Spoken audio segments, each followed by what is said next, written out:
Hello everyone, welcome back to my channel. I'm Bill.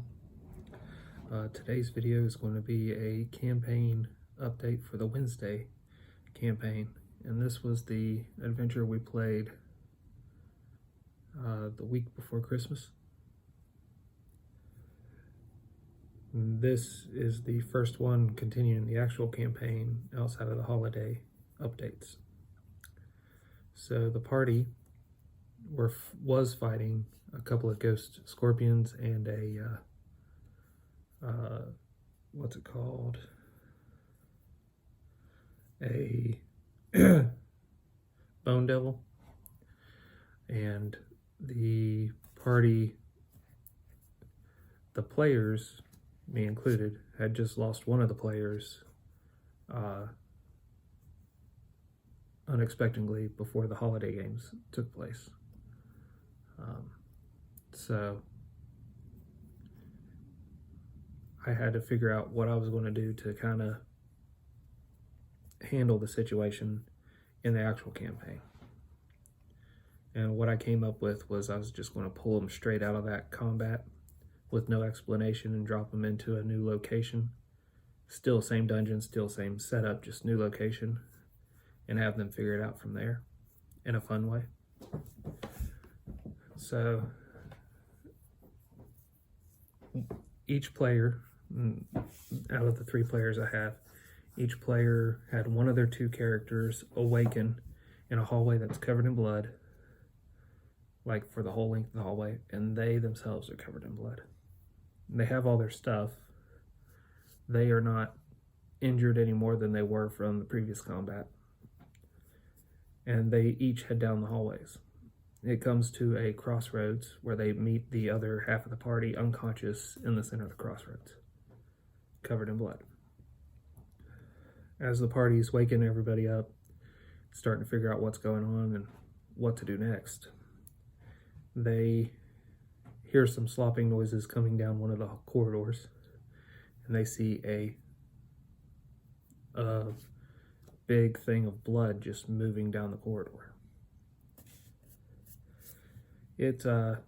Combat ensues. The hilariousness of arrows being fired into it and then coming around to the surface as it just kind of swishes it around its body was a hilarious description, and added pause to them throwing a lot of arrows into it. The party fights with it, but every time they get hit by it or they touch it, they get an even or odd chance. They call it I roll it, or they call it they roll it. Didn't matter. If they get what they call, the damage it does is hit point damage. If they get opposite of what they call, it does constitution damage. Now the damage this thing's doing is only like 1 point, so it's not like doing a crazy amount of damage unless you're swallowed inside it, because then you're exposed to more of it, and then it will deal, I think I was having it do triple damage, so it did 3 points.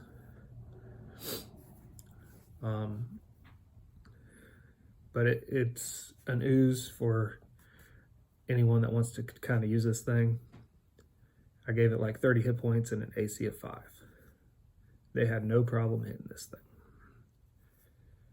But they were definitely freaked out by the fact that anytime they touched it, blood was being pulled out of their skin, and that was the hit point or con damage that they were taking. After they defeat it, they moved down the corridor, nobody came down, and the creature didn't come down. So as they go down it, they encounter Sobek. And Sobek challenges one of them, pretty much challenges the whole party, but challenges one of them to fight. And I think he ends up picking the ranger, which was hilarious because it's a ranger that's emphasized ranged combat, not melee combat. And Sobek's wielding 2 Kopeshes. So the fight with Kopek goes pretty quickly as the party jumps in to help. I think it was maybe 2 rounds worth of combat. And if Sobek did hit, he didn't do a lot of damage. The party, upon defeating Sobek, arrive in front of a door at the end of the hallway. I don't remember if the door was locked or not, but the party gets into the room. They see the person they've been seeking this whole adventure they've been on lying dead on the table, foaming at the mouth. And they see a statue of Sobek that is cracked on the table. The statue of Sobek the party was carrying was cracked. The party, unbeknownst to them, and the weird fever dream they've been suffering since entering this last area, has been interacting with the undead in the afterlife. And Sobek was invoked to curse the town that they were trying to cure. And although Sobek is evil, so Sobek does love it, his power when he confronted the party was based on the power left in the curse. And the party was able to defeat him, ending the curse. So now the party gathered what they could, raided what they could from this place, and then headed back to town. I'm not sure exactly what I'm doing for next adventure. My players have given me lists of adventure ideas, so that way I don't have to come up with everything myself.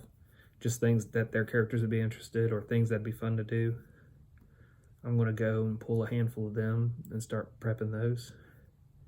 In the meantime, one of my players is going to be running Morkborg, and I'll be playing in that on Wednesdays, and probably for a month or two, and then we'll be continuing this campaign.